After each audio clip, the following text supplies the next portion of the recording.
My name is Dr. Rick Peterson in the Department of Environmental Studies and the coordinator of the Sustainability Seminar Series, which our department has been organizing for the last 4 or 5 years. Every semester we try to bring in a speaker to talk about, to have a talk that is related in some way to the general theme of sustainability. Of course, that's a huge word, and many meanings to that, but our talk today certainly applies. Our speaker today is Dr. Cory Theberge. I'm not sure if I'm pronouncing that the French way or the Franco-American. Theberge. Dr. Theberge is a professor at the College of Pharmacy. I first met Cory at an edible campus meeting. And that was where we first talked about his interest in environmental chemistry and the possibility of him giving this talk today. And I since then learned that he is a very active member of the Environmental Council as well.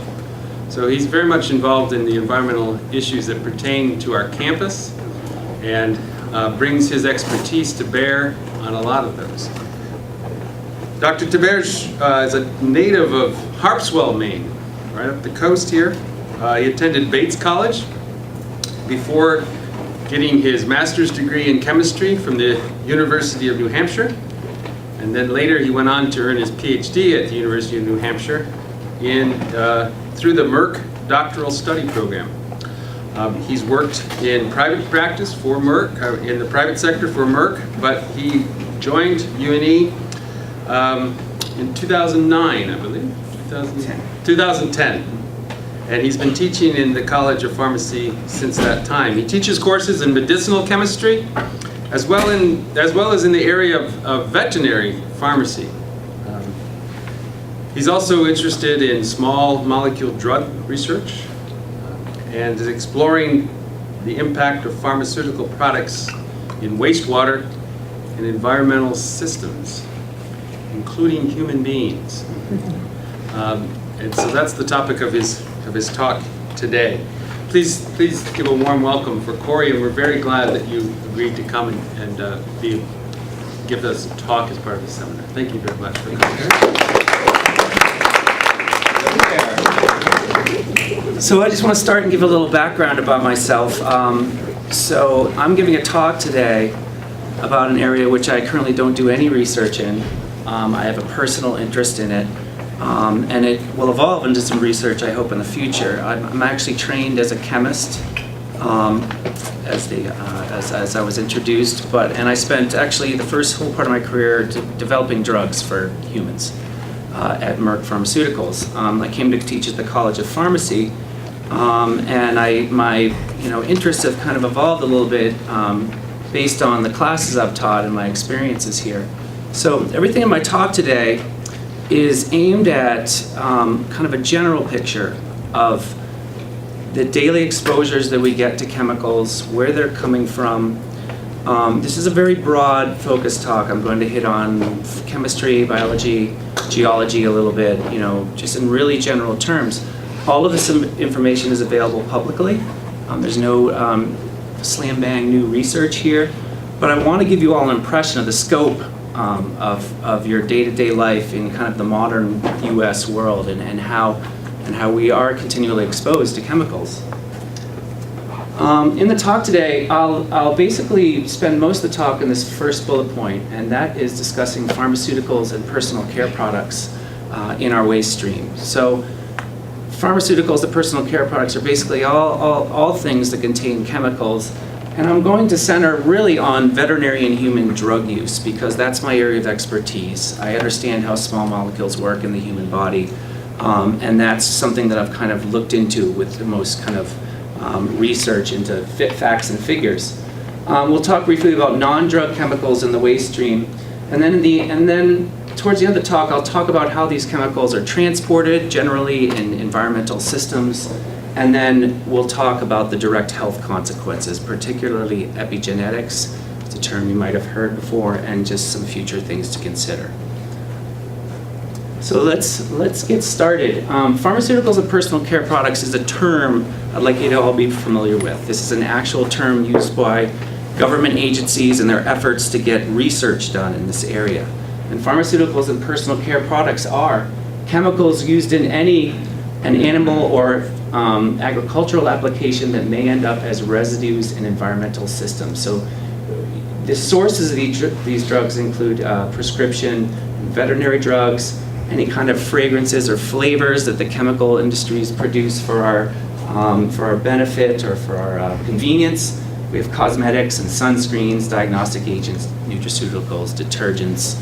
And all of these are from just general life, how we've kind of developed sociologically. We use products as a convenience. We've evolved into a modern society that does this. Our food animal practices are engineered in such a way that they're producing a lot of chemicals, a lot more than we used to, and they're all being put out there.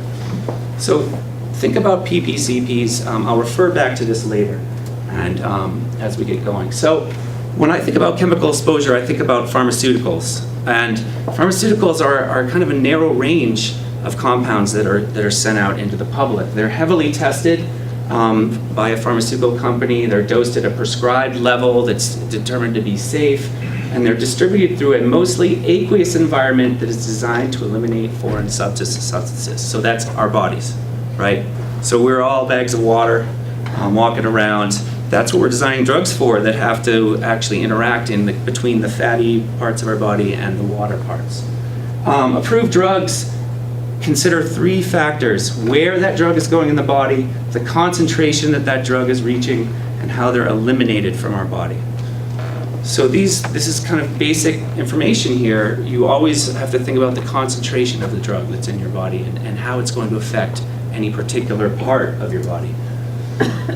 If you look at how a drug is dosed, I hate to throw a graph at you right away, an XY axis here, but it's pretty simple. This on the y-axis here, we have a concentration of drug in the blood, and then along the bottom here we have time in minutes. And if you dose the drug at time 0, you see a concentration of the drug fall over time as your body is excreting it and metabolizing it.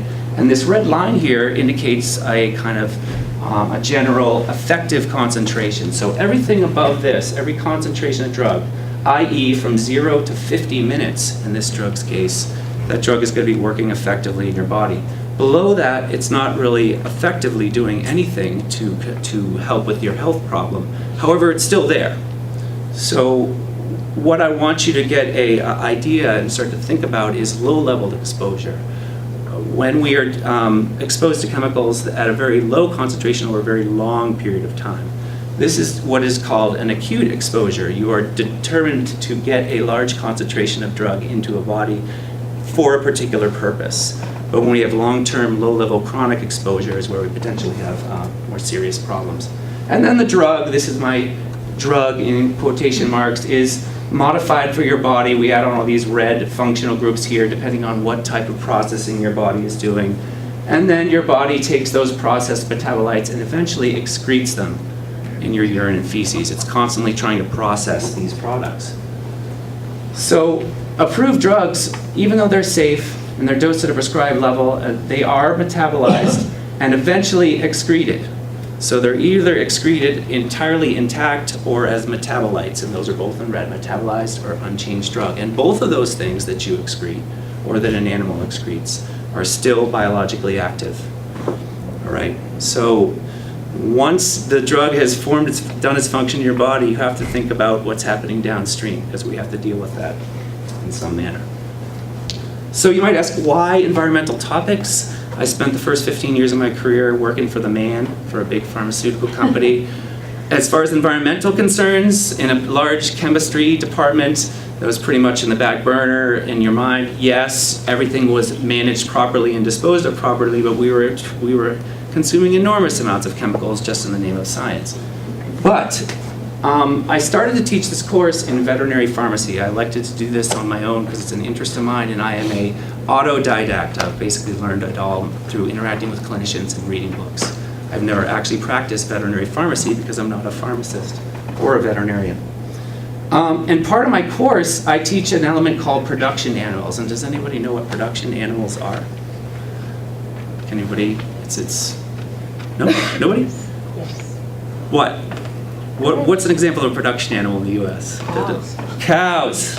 Sheep. Not sheep. Not sheep, pigs. Pigs and chickens. Okay. So the largest amounts of protein that we get and that we manufacture is really the word, but that we grow in our country are called production animals, and that's a general term.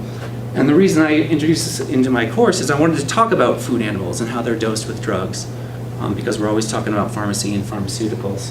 And then I started doing a lot of reading, and I started really finding out about how waste treatment occurs and how residues end up in the environment, and that led to this kind of talk. So all of these products are produced in huge quantities in the US. We have cattle for their meat and their milk, obviously, chickens for their meat and their eggs, so that we have food animals and food animal products. And then we have pigs and turkeys here. Account for the majority of the large-scale farming in the US. So let's talk about veterinary pharmaceutical use. When I talk about a drug being dosed, and when I showed you that curve before, there's an animal with a problem, right? We have an animal who has some sort of issue, and you want to dose the drug and achieve an effective concentration in their body. That's called a therapeutic dose. And in the case of antibiotics, here I'm talking specifically about antibiotic dosing, that's actually used to treat infection, and the doses are typically larger and are administered for a specific portion of time. For a food animal, for any drug, you have to stop the use of a drug before you actually process the animal, or else drug residues will remain in the food. And there are plenty of food animal approved drug products, but they, and so you have to adhere to these guidelines. Once you stop dosing the animal with the drug, you have to wait 10 days before the animal is slaughtered for meat. What has evolved in the production animal industry is a practice called subtherapeutic dosing. And it's basically self-explanatory, dosing antibiotics at a much lower level over a much longer period of time. And what people found, what farmers found in these production farms, is that a very low dose of antibiotics acts to increase the daily body weight gain, increase their food intake so they actually grow faster, and then decrease the amount of sickness and death that occurs with the animals. The term production animals is a really accurate term because we are actually talking about engineering an animal to be a specific shape and a specific weight at a certain period of time before it enters the processing plant. So this whole practice actually kind of optimizes the output of a food animal raising process. And unfortunately, it's kind of become a normal practice that we really haven't been thinking downstream about the consequences of doing this. So what we're talking about here is subtherapeutic dosing. A large amount of animals on big, huge farms getting little bits of antibiotics over most of their lifetime. So let's talk about some facts. There's about, and these are all relating to antibiotics in agriculture, there are about 200 to 400 million pounds per year of antibiotics that are manufactured globally. Okay, so let's think about it as the biggest number. About 70% of all antibiotics used in the United States are routinely put into the food and water of healthy livestock, aka subtherapeutic dosing. So healthy animals are given about 70% of all the antibiotics used in the US on a particular year. About 5 million pounds alone of tetracycline antibiotics, so a specific class of antibiotics used in the swine industry for pork production, are given to healthy pigs every year. So these are enormous numbers. And here are some particular, a breakdown of this. So these are antimicrobial drugs used in food-producing animals in the year 2010. And these are kilogram values here. So we're talking about, this number would be 200,000 kilograms. And you look, and these are all the subtypes of antibiotics here. And if you particularly look here at our ionophores and our tetracycline class, this here alone is 5.5 million kilograms of drug used in 2010.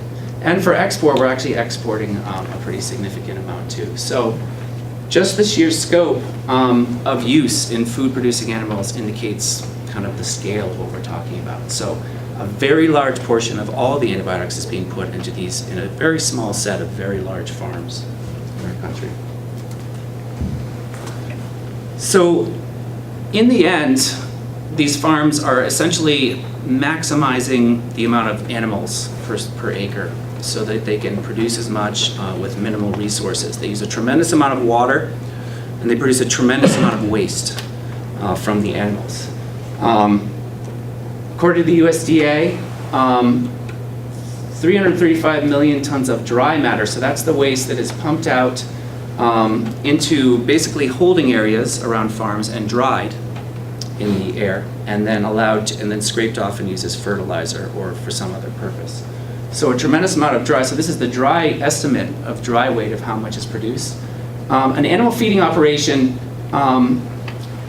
animal feeding operations in the US produce about 100 times more waste than all of the households in the US. And one dairy farm with 2,500 cows produces as much waste as a city of around 400,000 people. Okay?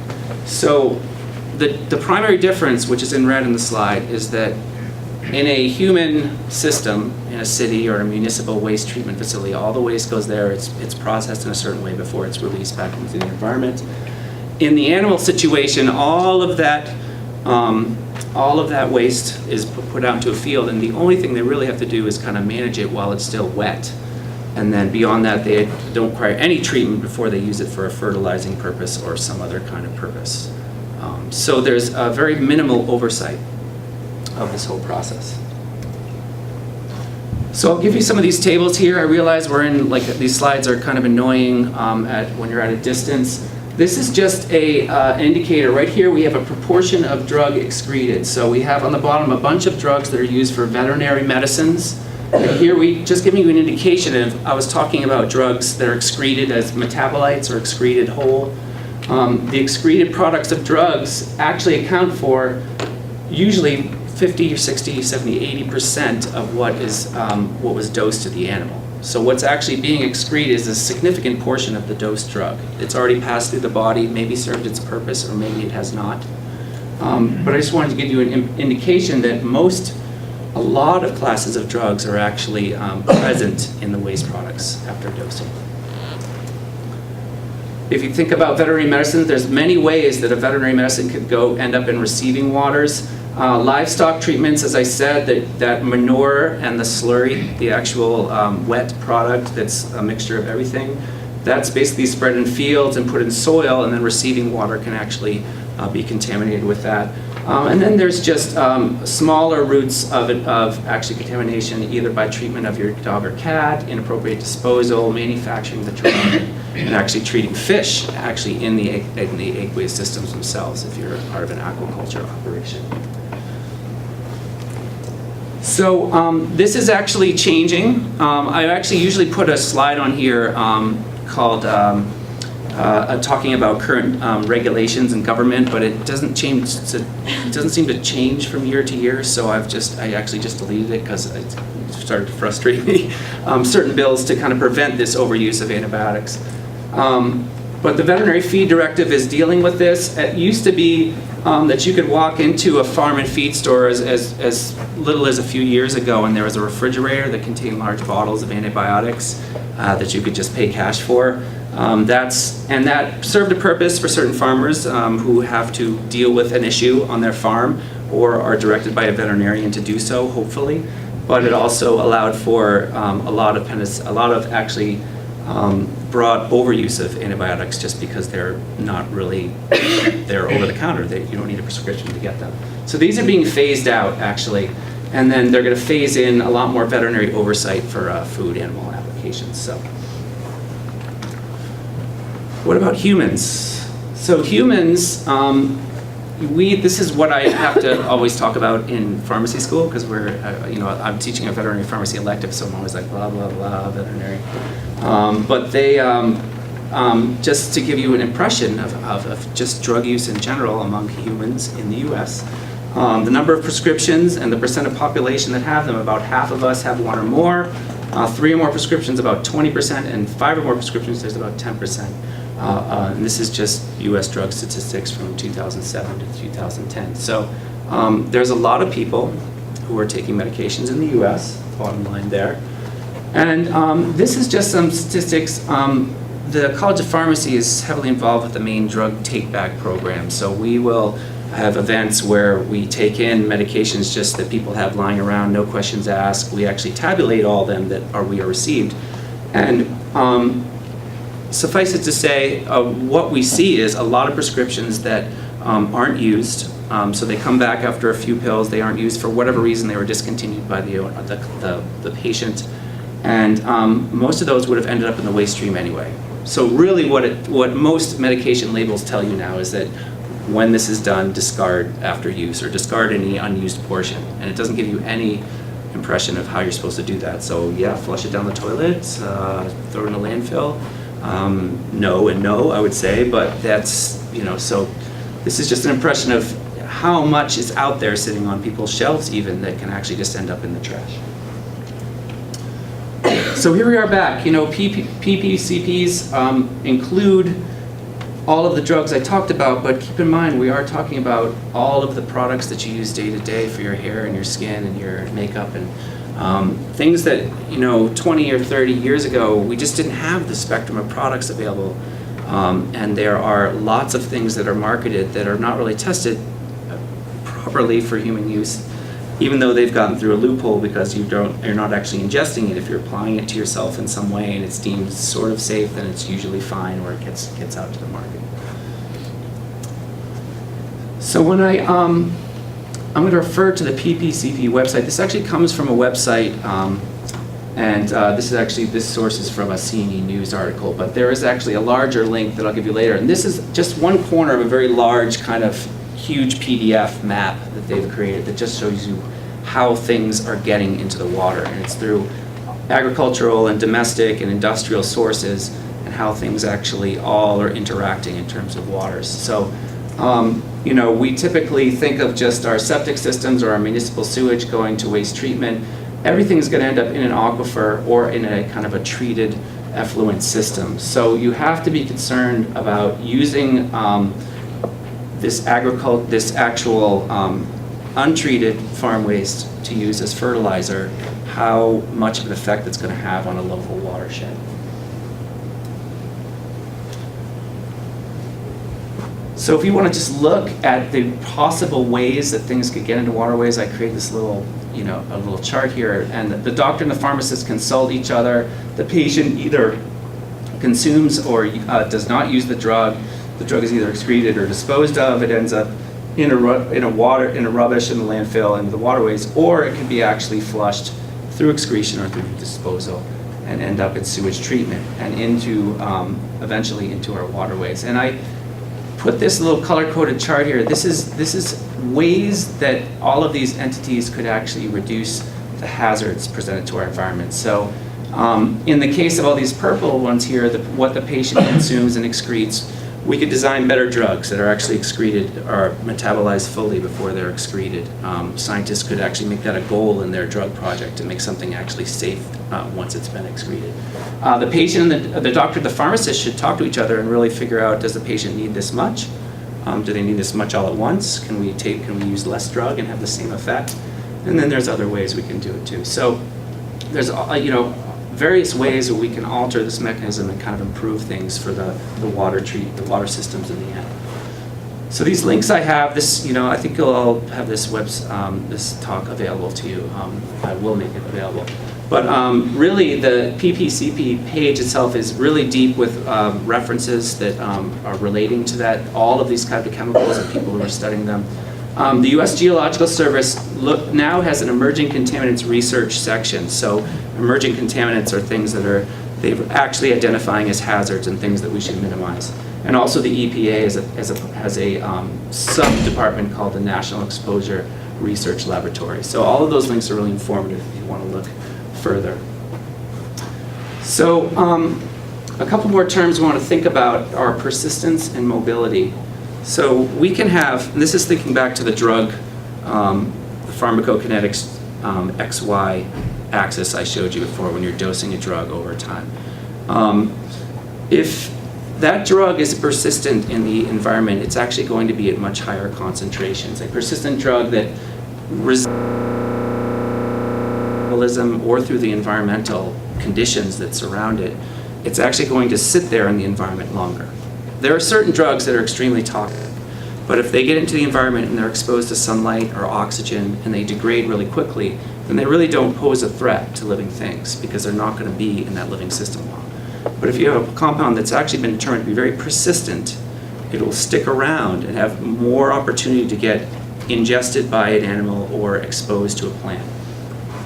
Mobility also speaks to the properties of a chemical compound, how it actually can travel from place to place.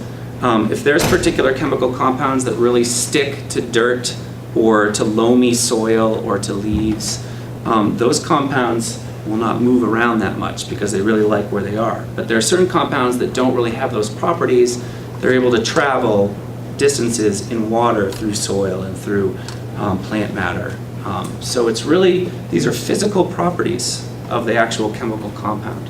And there's something that really people talk about when you're talking about the environmental effects of a drug. Transport and fate. When you get some kind of sewage discharge, this is kind of a general picture of a stream, and up here we have a municipal or industrial discharge that happens.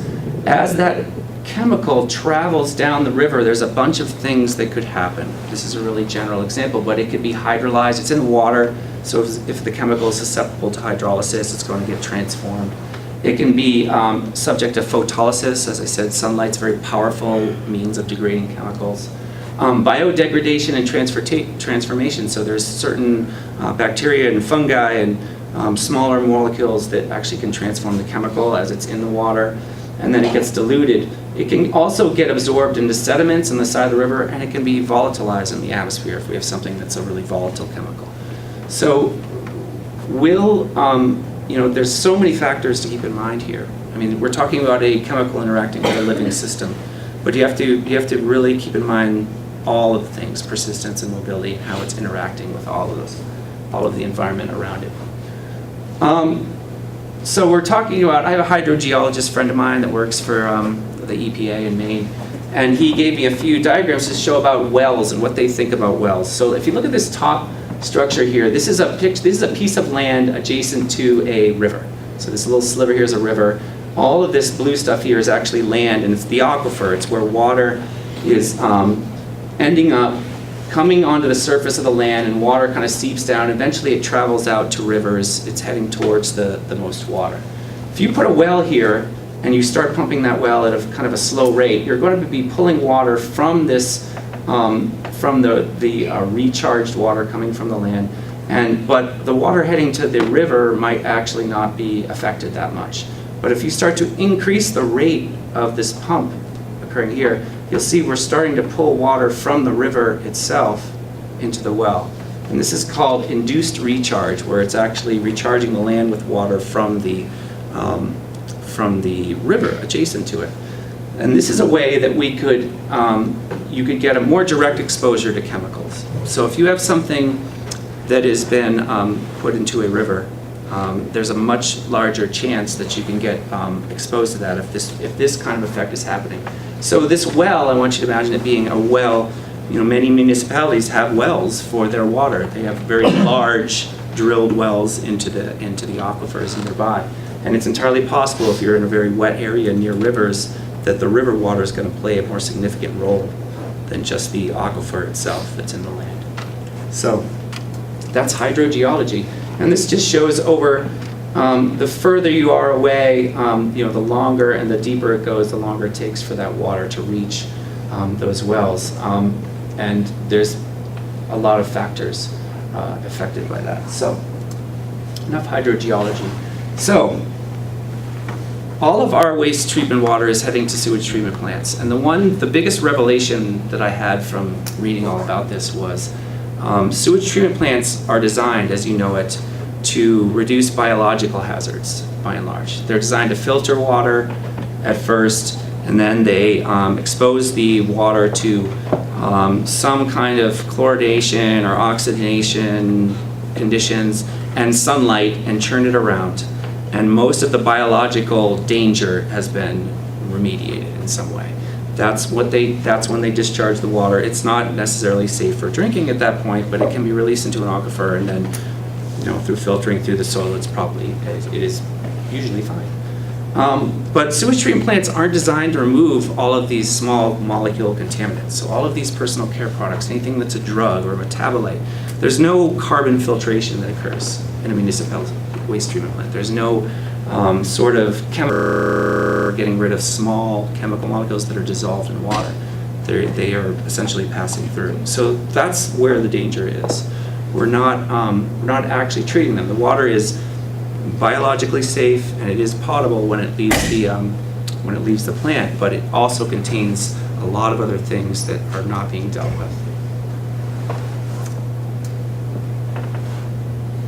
So again, there's these charts that I was talking about. These are there's been a variety of studies, and I'll just click through these really quickly. This is a study done in 2000 that looks at pharmaceuticals, hormones, and other contaminants in wastewater sites. This was the U.S. Geological Service.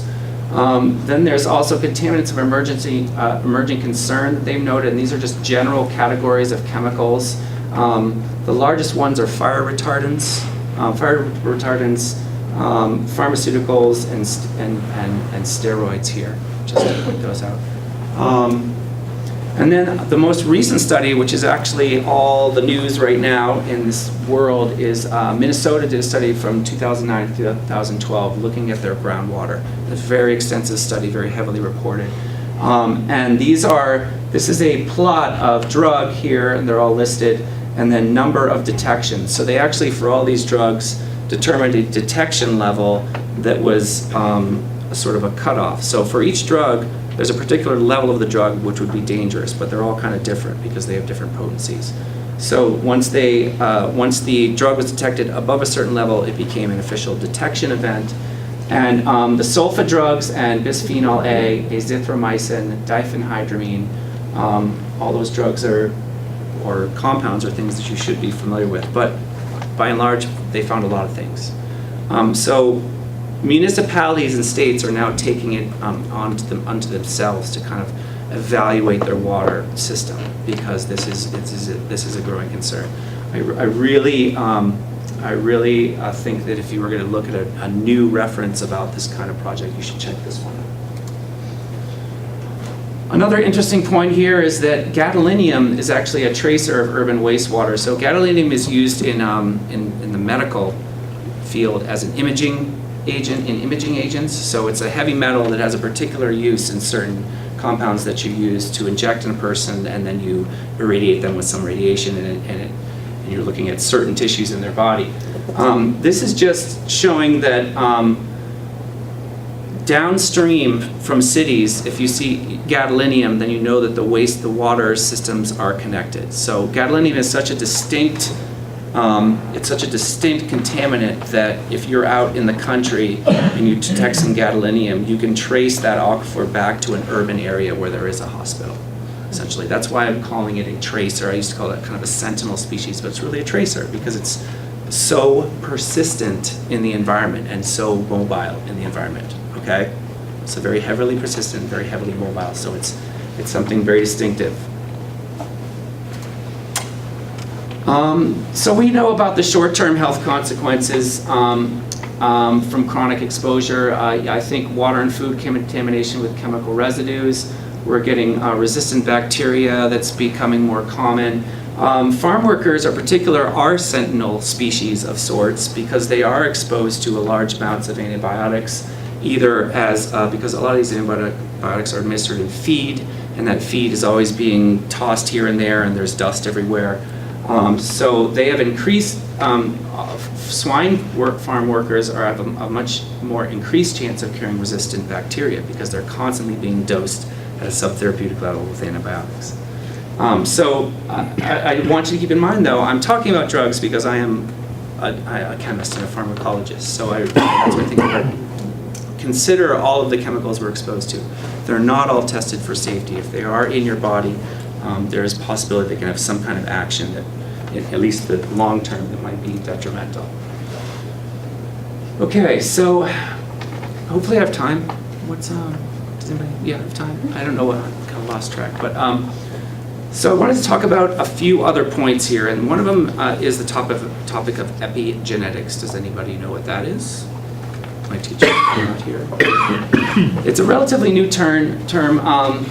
Basically what it means is that an acute environmental exposure to something, like say if you were an acute exposure to some chemical or some health issue that you have, can have long-term consequences, and not just in your offspring or in your immediate health, but the offspring of your children and down the line. So the germ cells, generationally as you proceed, are affected. So that means that if my great-grandfather was working in a paper mill, which I think he almost certainly was, and somebody spilled a giant vat of phenol or something on him, some kind of old-time chemical that they would use, and he got really sick and had some like weird health effects. But you would expect that, generationally that's not really going to affect. But it's possible that I have some long-term health effects from his exposure. So what we see and how we actually scientifically determine or actually have proven this is certain levels of DNA methylation and histone activity. So these are not direct genetic consequences. This is not that my great-grandfather's DNA was messed up and therefore his son's DNA was messed up and his son's DNA was messed up. No, the DNA was actually largely not affected. It's how your body processes the DNA with histones, or how it methylates DNA, how it actually tags it or modifies it. Okay, so it's the other processes relating to how DNA is used in your body. It's not the actual nucleotide sequence. It's not like a damaged DNA. There's a couple of examples of transgenerational effects. One is the Überkalix study, the Überkalix study. This is a town in northern Sweden that was essentially cut off from the rest of the world and had bad harvests and good harvests. So there were certain times when they starved, and there were certain times when they actually ate really well. And then when health records began starting, they found that boys that had generations before them that had ate poorly had specific health effects, and generations that had ate well before them had specific effects. So they were able to differentiate the health generationally due to this starvation or gluttony that happened in previous generations. It's a unique study because it's really isolated. It's a really isolated group of people that didn't get studied in a health fashion until after they had had generations of no health care. Diethylstilbestrol is a classic example of something that caused an epigenetic effect. It was a estrogen endocrine disruptor that was used in pregnant women as in 1940 to 1970 era as an anti-nausea medication. Turns out it wasn't so safe, and it caused these specific reproductive system birth defects in sons and daughters. And then there's now, and those daughters of the women were called DES daughters, or diethylstilbestrol daughters, and now we have DES grandchildren also. So we're starting to see the same kind of effect, and that is from an acute chemical exposure. It's not, affecting their DNA of these moms that got that drug. It's literally just they were dosed a drug, it caused a lot of problems, and those problems seem to persist generationally. And then we have vinclozolin, which is a fungicide that was used a lot when male rats, there's certain effects that are seen also down the line. And vinclozolin actually was used, Michael Skinner's work. Michael Skinner is actually who really the loudest voice for epigenetics and kind of one of the loudest ones in the world currently. But what we have here is, see if you have a pregnant female mouse, and in that is the little baby here, and within that baby there's also a germ line as well. So there's also the actual beginnings of egg cells, or the precursors for egg cells in that little baby also. So that mother has that baby that has those germ cells. Those are passed down generationally, and so the effects are seen when you actually treat the gestating mother acutely with a drug, you're seeing the same sort of side effects generationally. So we're starting to see good evidence for that. I'd like to offer a little bit more in the future about this. There's just a lot of work going on right now about it. So I think it's fascinating that we're, DNA is not being affected, but actually like the actual way it's processed is. It's something that's actually very disconcerting to me because we don't know what our ancestors in the industrial age were all exposed to a lot more kind of acute poisoning events just due to the lack of regulation than we'd probably care to admit. So, I actually did this, first time I did this talk, I did it for an environmental science capstone at USM, and there was the woman who was teaching, it was a poetry professor, actually.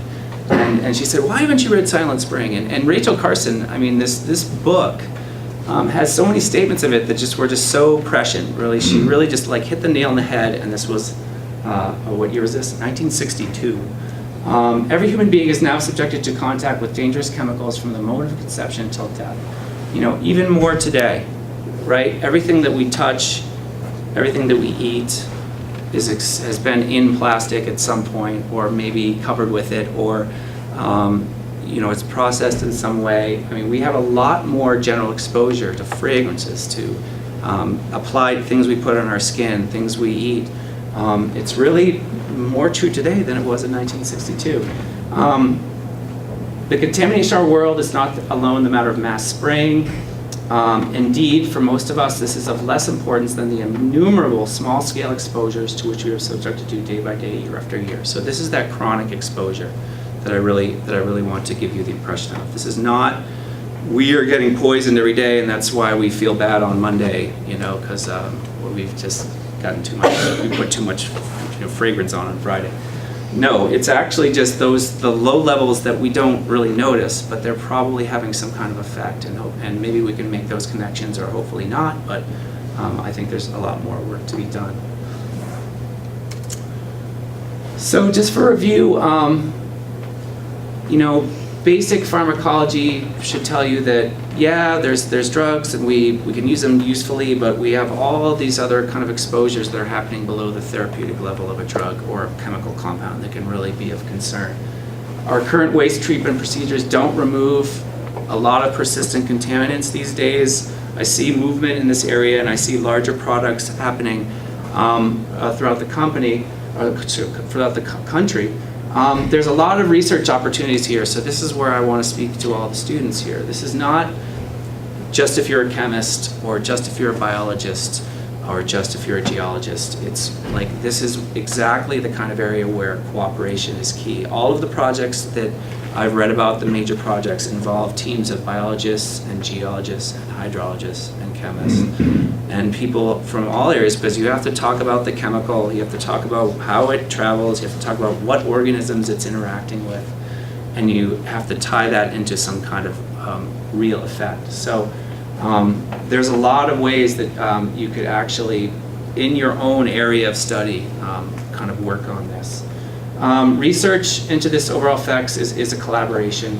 I think that I'll probably play a small part in it, but that's why I'm where I am right now. I'm kind of looking for people and trying to learn as much as I can. So I hope it's of a concern to the future populations in our country. A couple of recommended books. There's two that are actually relatively recent. Mark Crane and Alistair Boxall. Alistair Boxall's name will come up in a lot of references if you look in this area. He wrote the book on veterinary medicines in the environment. That was pretty recent. And then Brian Brooks. So if you ever have a chance to see Brian Brooks speak, I highly recommend it. He's one of the people who leads those kind of projects. He's down in Texas.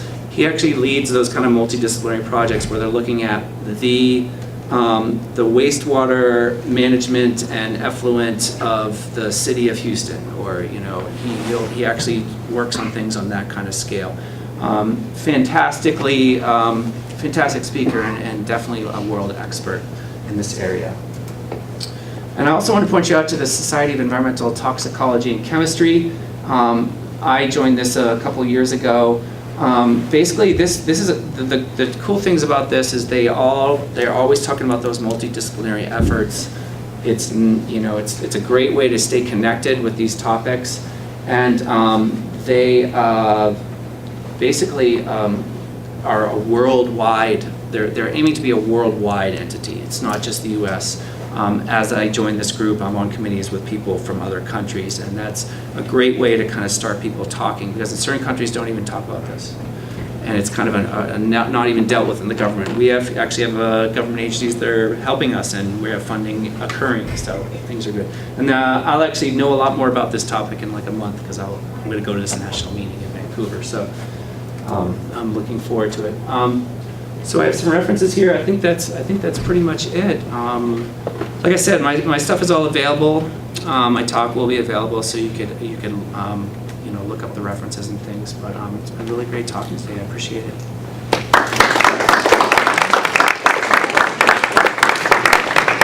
So I think we have time for questions. If Cory, if you have time to stick around. Yeah, and I'd lay it on me. Encourage faculty, if you could let students ask questions first, if you could jump in, that'd be great. Cory, thank you. This is a great also example of the ways in which UNE is encouraging and increasing inter-college collaboration. So thank you for coming down here and speaking to us and Cass from pharmacy, and hope to some more of that. Any questions? Anything? Yes? I'd like to go back to your sort of farm animal story at the very beginning. Mm-hmm. So that much waste containing that much, like that high level of antibiotics, what would you propose that we do to like eliminate that on such a large scale? What breaks down antibiotics? Well, there's a couple of factors. There's a couple of ways to think about that. So the antibiotics, a lot of those are being excreted and they're getting out into a field somewhere. Now, I guess to keep in mind that a lot of them will be degraded, like by the environmental conditions, either by the water or the air or the sunlight, a combination of all those things. I think the first thing would be to stop dosing subtherapeutic antibiotics. What it is it's, and I've talked to, I actually have some kind of connection to the veterinary pharmacy world and kind of farmers in general, and what it comes down to is that, yes, if I dose all these animals on my farm, I have 10,000 head of cattle, and I have to dose them all this much drug over this period of time, that costs a certain amount of money. And then you weigh that against how much profit you are gaining from the extra meat you are producing.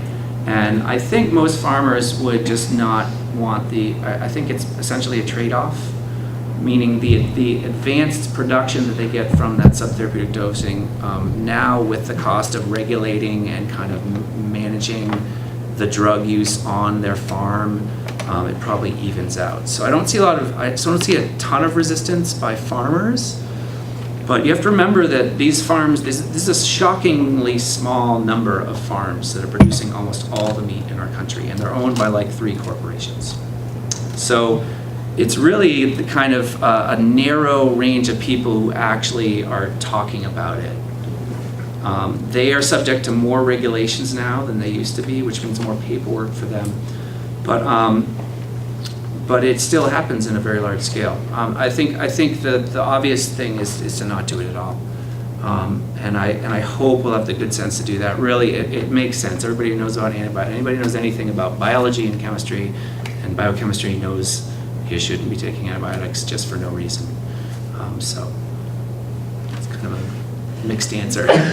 Yeah. Along the same lines with the farms, are the amount of antibiotics regulated by the government, or is there like a limit to how much they could give per of livestock? There is, so all of the use, all right, so how do I answer that?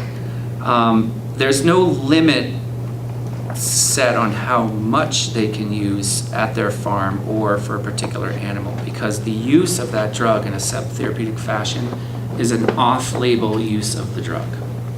So when you're dosing animals that are food animals with a drug, there's that element of, it's defined actually on the package of the drug. It says, you can dose this for 2 weeks, and then after 2 weeks, you must discontinue the dose at least 7 days before the animal is processed.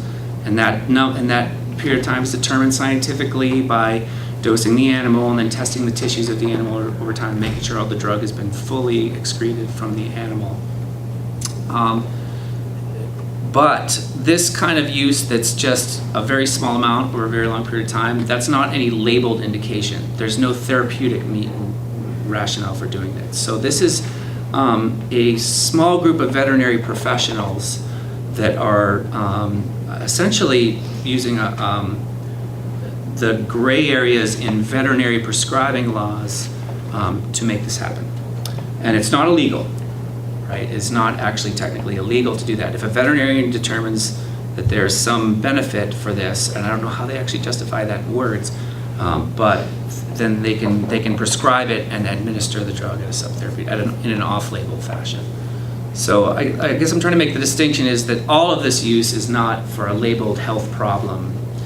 Therefore, it's not really heavily regulated how much you can use. Does that answer your question? Yeah, it does. Thank you. Yeah. So the whole point of this issue is that all this waste is getting, all the medicinal waste and the antibiotics is getting into the system and then can be reuptake by people or any other animals. But if we're only waiting 7 or 10 days after the animal is ingesting these drugs to process them, then how is that safe? Because most of the drug is gone from the animal at that point. Yeah, so I would say chemical residues actually occurring, or drug residues actually occurring in food animals is basically a rarity in our food system. Yeah, we have our foibles where we have this huge, massive manufacturing process for our animals, but in fact, everything is highly regulated in terms of the drugs they're getting. So us getting residues in meat, we have a whole element of the USDA called the Food Animal Inspection, Food Service, there's a Food Animal Inspection Agency, and they do random checks, and they're mostly involved with just these big farms.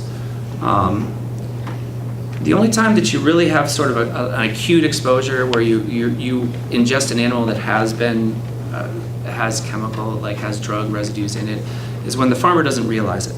That's by and large. And I had some statistics to show this, but really it's a farmer is kind of not really doesn't really understand the how long the drug is lasting in the animal. Or a classic example would be if you're using an actual drug at a therapeutic level in a milk cow. The farmer's supposed to throw out the milk while you're dosing the animal with drug, because a lot of it's coming out in the milk. But a farmer might be like, well, I'm not going to throw out all that milk. I'm going to feed it to my pigs over here, right? But then that milk has a lot of drug in it, and then these pigs over here actually have a dose, and maybe they were due for slaughter the next day, and he wasn't really thinking about that they're getting the drug through another fashion. So that's typically when that happens. I think the larger concern is it's a small set of drugs that are dosed to food animals, to say cows or pigs. They all have been tested for that clearance rate, for how long the drug actually resides in their body. So there has been actual scientific work done. But I think the real concern is that a lot of the drug ends up being excreted. It ends up next to the farm in that big pool of manure and slurry. And where is that going to go? Is it going to persist or is it not? Did that answer your question? Is there regulations on when they can use the manure from the animals? Because the drugs are already in their waste. I don't believe there's any kind of regulations that deal with that. Doesn't that just go back right into the animal? If they use manure on the crops, and maybe the crops get contaminated, and then the animal eats the crops or something like that, yeah, that's possible. There's not really a lot of regulation on that, because if you think about it, we have 10s, 20s, 30, 40, 50 different kinds of drugs that we'd have to monitor, and have those all been tested in that particular animal that's being affected, and what kind of plant is actually picking up, can a plant actually pick up that chemical? I mean, really, really fundamental scientific things have not even been studied yet in this area. So that's something to depress you even more. Yeah. So at these take-back programs, Do you incinerate? Yes, all of the drugs in the drug takeback program are, they're given to the local police station. Essentially, there's a police officer there if it's not at a police station, and they are just to avoid diversion, right? You don't want people to cart them off. Yeah, they're all incinerated. So, what? Diversion? Diversion's a big word. What, is that a funny word? No, just the image of Just people the image. carting off all Yeah. this stuff. Well, I mean, yeah, it could be any, I don't think it's possible really in that situation because there's police officers there, but yeah. So that's open to anybody who wants to just bring anything back. So in your professional opinion, do you think that's the best way of disposing? Yes. So if you're going to dispose of anything proper like that, it would be incinerated with a scrubbed incinerator. So it would actually, the exhaust of it would actually have some kind of proper, like exist in the world today, but are not heavily used. But that's something in the chemical industry, like on a small scale, all of our stuff would go to that sort of plant where it would be incinerated for heat and then go through a scrubber so nothing goes up the stack. So it's minimizing it, it's containing it, it's degrading everything that's really, really toxic. It takes some energy and it's expensive, but it's not going to persist anywhere in the environment. So, yes. I'm neither student nor teacher. I know that, Mr. Craig. My wife is a DES daughter and Oh. a journalist for NPR. So we know all about this. Okay. For all of our lives, we've been dealing with problems from it, Okay. actually. And we have a daughter. Okay. So the question that I have, though, is about filtering these chemicals out at either the municipal level or the point source where we're drinking water. Diatomaceous earth or carbon filters, will they remove these small novel molecules that are being made for all these things that we shouldn't even take them for? Short answer is yes.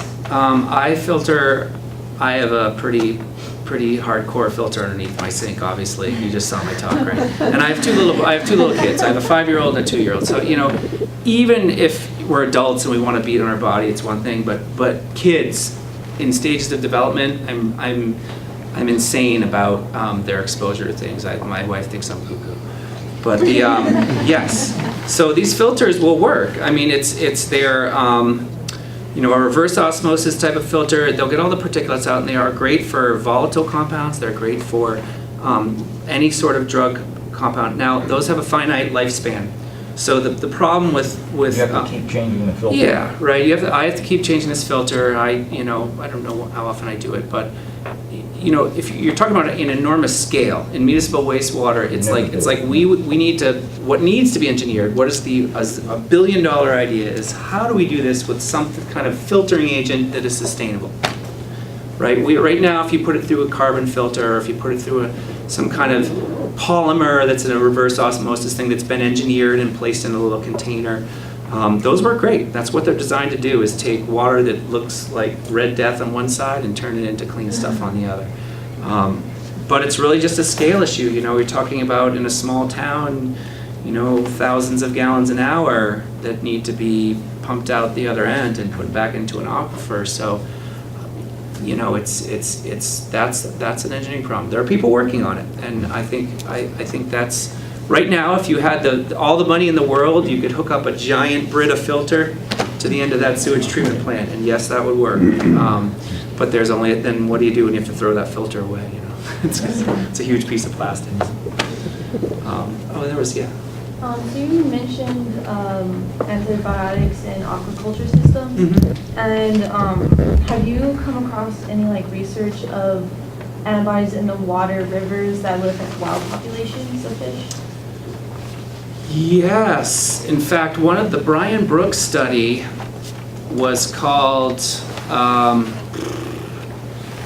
want to say it was called Birds on Xanax, or something like that was like the nickname for his study. But it was a particular, I believe it was Xanax or some benzodiazepine in the wastewater of that city that he studied, and it was relating to bird health. So it is absolutely possible. Fish is the whole aquaculture thing. I'm getting this burning desire just to write our president and make it like a thing on campus. Every time I went to this edible campus thing, and I am just like, I'm almost incensed that we're a campus that's on a river and an ocean, like that no other college that I can think of can boast, and we should have students out there all the time growing stuff. It's a fabulous resource that we have, and then it's all interdisciplinary. We could be going up the river and with the Saco River Project and everything that's all included, and tie it all together and look at the health effects at this site relating to the discharge at that site. The challenge is really, if you've done a research project, you're really talking about like one species and one type of exposure, and you have to spend a couple years looking at that to get some significant results, and you're just one part of that big team, right? So they're big projects, but I think we can do it. But they're absolutely are connected. I think aquaculture, I teach a part of that's also Piscine medication management is actually part of my course, and we talk about.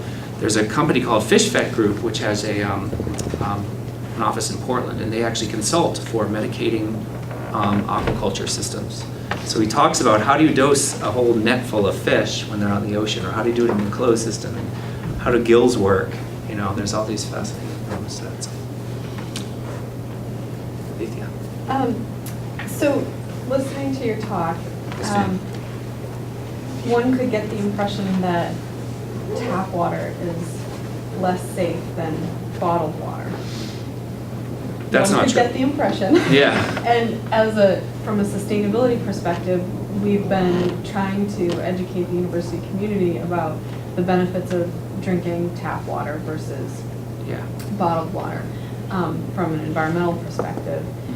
So I guess just to point out that very often, if not almost all the time, bottled water is tap water. Yes. And has fewer regulations than tap water does. So I just want to, I guess, make that plug for anti-tap water, anti-bottle. Excuse me. No, I think that should just be general knowledge. I hope bottled water is really put that out there. pumped out of a faucet. It's just in a bottle. It's actually put in a plastic bottle, so who knows what the quality of the plastic bottle is? How little bit of plasticizer you're actually ingesting. It sits around in a hot car for 10 days before you drink it. Tastes a little plasticky. But in fact, municipal water system. Every town has a water report, and look at it. The numbers are different town to town. It's something you should speak up about. I think that's definitely an area where I know people in my water and sewer office myself. So.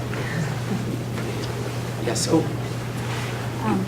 I was very dismayed to see the BPA levels in the Minnesota water study. And you introduced epigenetics, and I think you're probably aware of the agouti mouse. Yes. That you can expose the agouti mouse. It comes in two types. There's the skinny brown type, and there's the obese yellow type. And if you take a skinny brown mother and expose her to BPAs, the children that she has are all the obese yellow type. So I was wondering, and this is because of the epigenetic effects of the BPAs. Yeah. And so I was wondering about the worldwide obesity epidemic, which took off in this country, but now is going all over the world. And people basically just say, well, people are eating more. But I grew up in Ireland, and they're not eating more. Because when I grew up, people would tuck into these gigantic, enormous Irish breakfasts and Irish dinners, and then big other Irish dinners at the end of the day, and they were all skinny. Yeah. So it's not the food; it's something else. So it's either the BPAs, or it's the antibiotics, or it's something. Or it's not food. Or it's something, and I couldn't agree more. I mean, if you talk about the instances of autism and allergies and things that are kind of chronic health problems that you didn't see growing up and your parents didn't see growing up, you have to wonder, is it what environmental exposure has caused that? It has to be something. I don't want to look for it, and I don't want to say that everything's bad, but absolutely, we have engineered a lot of products, and I, as a chemist, I know all about this. We have engineered a lot of products to make our life simpler and to make things easy to manufacture and easy to use. And that tremendous explosion in the things we've created has not been regulated nearly enough. So, BPA, interestingly enough, if you look at BPA, how it's metabolized in your body, it doesn't really form anything bad when you're ingesting it necessarily. It really is an epigenetic effect. It's like, yeah, probably at super high doses it would probably poison you, but the way it's metabolized and excreted, it does leave your body. It doesn't actually persist. But you're exposed to it for a long period of time, and then those effects can be seen down the line. So it's much more insidious than it may seem. Yeah. Cory, I'm wondering if there's much of a movement within the field of chemistry for trying to tackle some of the problems within the discipline, but also the way the discipline is being applied to industry. And I think of something where called green chemistry. And are you a lone ranger out there? Or? I am definitely a lone ranger. Like if you go to an American Chemical Society meeting, so green chemistry is doing chemical reactions in the most efficient way possible so you're not making a lot of waste products. It does not necessarily mean making things that are good. But you could be making a super poisonous compound really efficiently. So when you go to that part of the ACS meeting, it's not about what you expect, right? It's not about dealing with these issues. All you have to do is read chemical and engineering news, and I actually had a link to chemical and engineering news, and I used to, I've received that little pamphlet journal for like 30 years now, or like 25 years, and I can't believe the way things are spun. Everything is from the chemical industry perspective. So there's literally articles that are like, well, BPA is, kind of regulated, but we still have Oklahoma, or something like that. That's kind of the article, and you're like, what? It's not, because this is such a huge part of our industry, just the plastics and paper and paint, and well, not paper anymore, plastics and paint and coatings and sealants, and there's things that are produced in such a massive petrochemicals, everything. They're produced on such a massive scale, and everything is tied. All these industries are tied to that plant producing that raw feedstock for everybody. It doesn't come into the conversation there. It needs to come into the people creating the products and the regulation of them before they hit the shelves. I think that will drive the chemical producers to find other ways to make their profits, or it'll drive them to make stuff to actually engineer safety into their products. It is talked about. I don't want to say that there are reasonable people around, but chemists are kind of people that are, I have this job to do and I have to create and I have to and I have to mix these things together and throw the stuff out. And that's good stuff, and that's not